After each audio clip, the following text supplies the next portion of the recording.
Aujourd'hui, tout le monde reconnaît le chapeau de Napoléon et tout le monde l'associe à ses victoires militaires.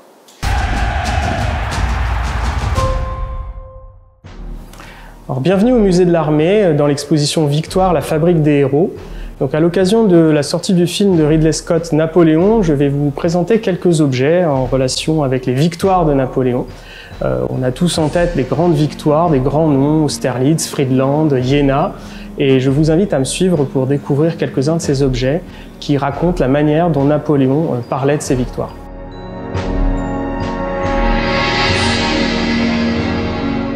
Je vous présente ici un bulletin de la Grande Armée qui a été rédigé par Napoléon à l'issue de la bataille d'Austerlitz.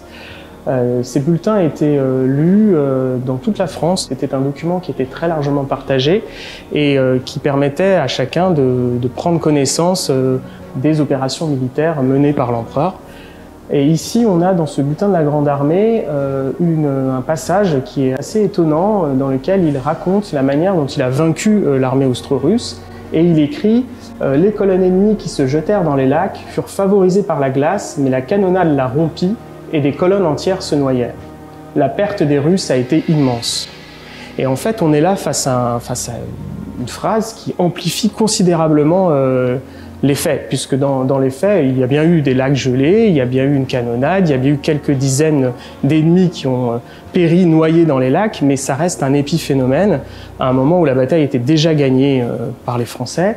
Mais ce qui est vraiment intéressant, c'est que lorsqu'on regarde le film de Ridley Scott, on voit qu'en fait Ridley Scott s'est vraiment appuyé sur cette phrase pour construire toute sa narration de la bataille d'Austerlitz. Donc finalement, on est là face à un empereur qui, de son vivant, va, à travers ce bulletin de la Grande Armée, favoriser sa propagande en amplifiant considérablement ses victoires. Et d'ailleurs, ses contemporains ne sont pas dupes, puisqu'il y avait une expression qui était « menteur comme un bulletin », donc ils savaient très bien que ces bulletins n'étaient pas tout à fait vrais.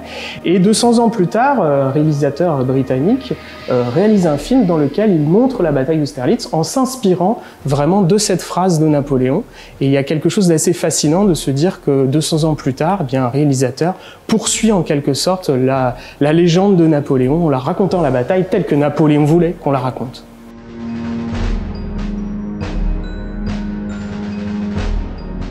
Donc on poursuit notre visite sous un angle napoléonien, et ici devant un tableau de Bélanger qui représente un arc de triomphe, l'arc de triomphe de Carrousel, puisque Napoléon a aussi édifié des monuments pour commémorer ses grandes victoires. Donc l'arc de triomphe de Carrousel qui rappelle les victoires de la Grande Armée pendant la campagne de 1805, celle de la bataille d'Austerlitz. Et on y voit d'ailleurs son armée qui défile sous cet arc de triomphe sur le modèle des légions romaines qui défilaient à Rome sous l'Antiquité.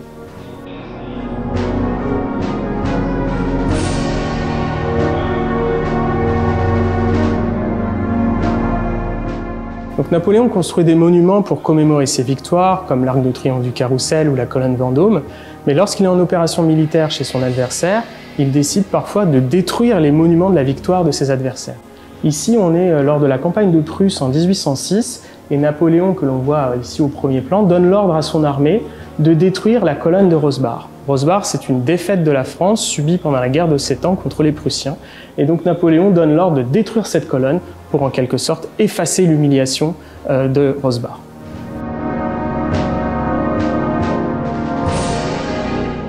Donc Napoléon a compris très tôt dans sa carrière politique et militaire l'importance qu'il devait accorder à sa silhouette, à sa tenue. Et c'est pour cette raison qu'il a donc porté ses chapeaux, ses bicornes, avec ses deux cornes, d'une manière très particulière, c'est-à-dire dans le prolongement des épaules et pas en colonne, c'est-à-dire avec une corne devant et une corne derrière. Et cette tenue qui était reconnaissable parmi toutes a contribué très largement à sa gloire, puisqu'aujourd'hui tout le monde reconnaît le chapeau de Napoléon et tout le monde l'associe à ses victoires militaires.